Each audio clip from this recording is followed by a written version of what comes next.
Hi food lovers, மீண்டும் உங்கள் அத்தனை பேரையும் லக்ஷ் போஜனாவிலே சந்திப்பதிலே மகிழ்ச்சி. நீங்கள் என்னென்னு கேட்டிங்கன்னா, சாம்பார் என்ன வித்தியாசம்னு கேட்குறீங்களா? சாம்பார் நிறைய வித்தியாசம் இருக்குது. கேட்ரிங்கில் கல்யாணங்களில் போடக்கூடிய சாம்பார் பார்த்தீங்கன்னா தனி சுவையாக இருக்கும். ஸோ அந்த மாதிரி ஒரு சாம்பார், கேட்ரிங் அண்ட் வெட்டிங் ஸ்டைலில் ஒரு சாம்பார் எப்படி செய்யலான்னு பார்க்கலாம்.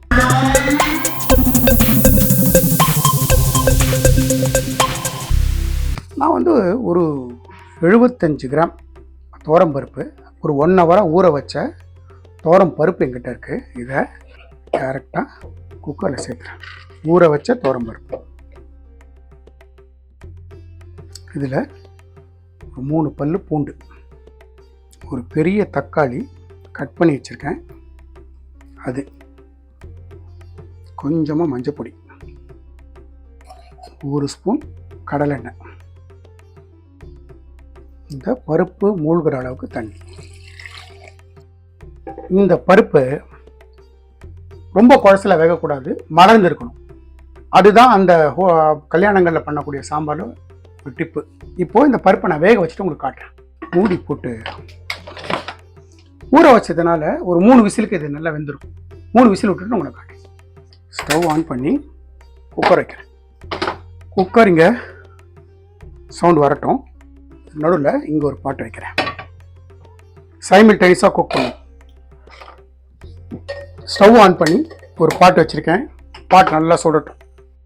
நம்ம வச்ச பாத்திரம் சுட்டு எடுத்து நான் 1 2 3 இந்த சின்ன ஸ்பூனில் 3 ஸ்பூன் எண்ணெய் சேர்த்துருக்கேன். இது கடலெண்ணெய். கொஞ்சமாக வெந்தயம், ஸ்லைட்டாக வெந்தயம் பொரியட்டும். ஸ்லைட்டாக கொஞ்சமாக ஜீரகம், ஒரே ஒரு குண்டு மிளகா, கொஞ்சமாக கருவேப்பிலை, ஒரே ஒரு பெரிய வெங்காயத்தை பாதி வெங்காயம் எடுத்து ஜூலியன்ஸாக கட் பண்ணிட்டேன். அது கூட ஒரு 10 மெட்ராஸ் வெங்காயம், சாம்பார் வெங்காயத்தை கட் பண்ணிட்டேன், அதையும் சேர்த்துட்டு இந்த வெங்காயம் ஸ்லைட்டாக கண்ணாடி பதம் மாறும். இந்த ஸ்டேஜில் 2 பச்சை மிளகாயும் சேர்த்துட்டு நல்லா வதக்கி விடும். இப்போ பார்த்தீங்கன்னா நம்மளோட வெங்காயம் கண்ணாடி பதத்துக்கு வந்துடுத்து. இந்த ஸ்டேஜில் நான் ஒரு 2 தக்காளி கட் பண்ணி வச்சுருக்கேன். இந்த தக்காளியை சேர்த்துறேன். தக்காளி சேர்த்த கையோட கொஞ்சமாக மஞ்சப்பொடி, ஸ்லைட்டாக தக்காளி வதங்கட்டும். மூடி போட்டு குக் பண்ணு. ஃப்ளேம் நான் லோ டு மீடியம் வச்சுட்டுருக்கேன். நான் ஒரு 1/2 டீஸ்பூன் கல்லுப்பு சேர்த்துருக்கேன். ஸோ தட் சீக்கிரமாக ஜூஸியாக இது வதங்கும். இது ஒரு கதம்ப சாம்பார். கல்யாணங்களில் பார்த்தீங்கன்னா நிறைய காய்கறி போட்டிருப்பாங்க. நான் கொஞ்சமாக ஒரு அவரைக்காய், ஒரு 2 அவரைக்காய் 3 அவரைக்காய் கட் பண்ணியிருக்கேன். ஒரே ஒரு முருங்கைக்காய், இது வெள்ளை பூசணி, ஒரு 1/2 வெள்ளரிக்காய், ஒரு 1/2 முள்ளங்கி, பெருசாக ஒரே ஒரு கத்திரிக்காய், 2 துண்டு சக்கரவள்ளி கிழங்கு, 2 பச்சை மிளகாய், பாதி கேரட்டு, மஞ்சள் பூசணி. இது எல்லா காயும் சேர்த்து தான் செய்ய போகிறேன். குறிப்பாக எல்லா காயும் சேர்க்கணும்னு அவசியம் இல்லை. பூசணிக்காயும் பரங்கிக்காயும் மஞ்சள் பூசணி சேர்த்தா கூட போகிறோம், முருங்காய் சேர்த்தா போகிறோம், ரொம்ப நல்லாயிருக்கும். நம்மளோட குக்கர் 3 சவுண்டு வந்துருச்சு. நான் ஸ்டவ் ஆஃப் பண்ணேன். நம்மளோட தக்காளி வெங்காயம் நல்லா குழஞ்சி வெந்திருக்கு. இந்த ஸ்டேஜில் முள்ளங்கி, பூசணி, முருங்கைக்காய், பரங்கிக்காய்,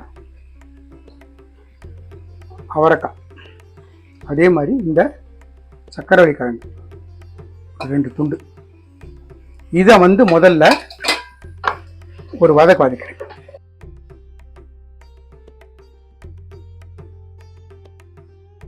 நான் என்ன பண்ணியிருக்கேன்னா, கேட்ரிங்கில் செய்யக்கூடிய இன்னொரு சீக்ரெட், அரிசி கலந்த தண்ணி முதல் வாட்டி கலந்து எடுத்துட்டு 2வது வாட்டி தண்ணி, இந்த தண்ணி ஒரு 2 டம்ளர் வச்சுருக்கேன். இந்த தண்ணி விட்டு இதை வேக வைக்கிறேன். செஞ்சு பாருங்கள், டேஸ்ட் டிஃப்ரெண்ட்டாக இருக்கும்.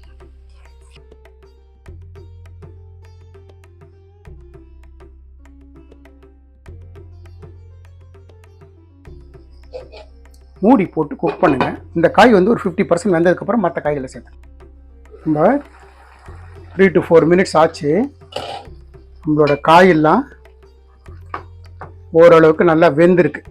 இந்த ஸ்டேஜில் பேலன்ஸ் இருக்கிற கேரட்டு, ஒரே ஒரு பச்சை மிளகாய், வெள்ளரிக்காய், கத்திரிக்காயை சேர்த்துறேன். கிட்டக்க வீட்டில் அரைச்ச சாம்பார் பொடி 1-2 டீஸ்பூன் சாம்பார் பொடியும் போட்டுட்டு ஒரு ஃபைன் மிக்ஸ் கொடுத்துருக்கேன்.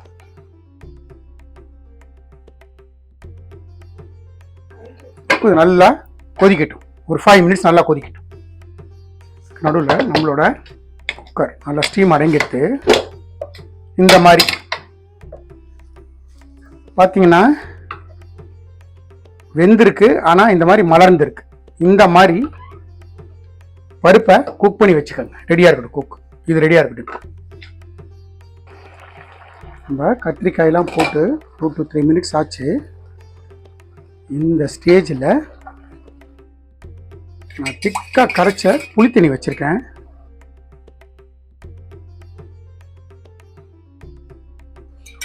ஒரு 50 to 60 கிராம்ஸ் இருக்கும் புளித்தண்ணி. அந்த புளித்தண்ணியை சேர்த்துட்டு இன்னொரு கொதி வரட்டேன். மூடி போட்டுறேன். நம்ம புளித்தண்ணி விட்டு ஒரு 2 மினிட்ஸ் ஆச்சு. நல்ல ஒரு கொதி வருது.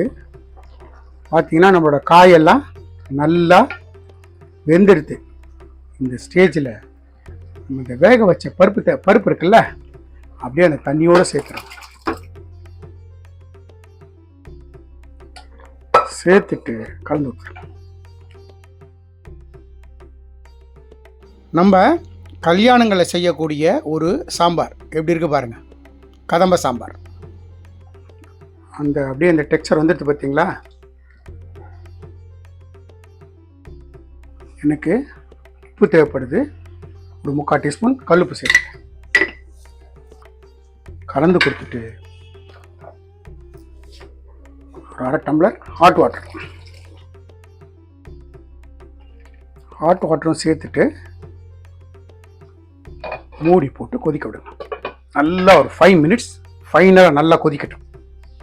இப்போது இந்த சைடில் ஒரு தாளிப்பு, கொஞ்சமாக ஒரு ஸ்பூன் எண்ணெய், ஒரு ஸ்பூன் நெய். நம்ம விட்ட நெய்யும் எண்ணெயும் நல்லா சுட்டெடுத்து இந்த ஸ்பூனில் 2 ஸ்பூன் கடுகு,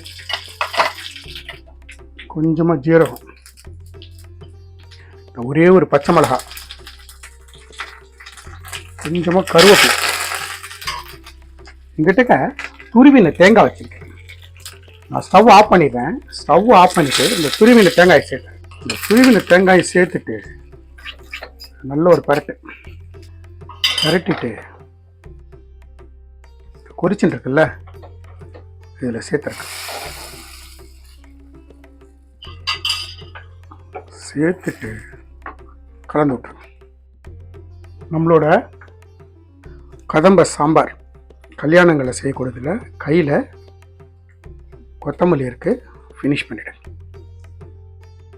ஸ்டவ்வை ஆஃப் பண்ணிவிட்டு மூடி போட்டுருங்க. நம்மளோட கல்யாணங்களில் செய்யக்கூடிய ஒரு கதம்ப சாம்பார் அட்டகாசமாக தயாரிடுங்க.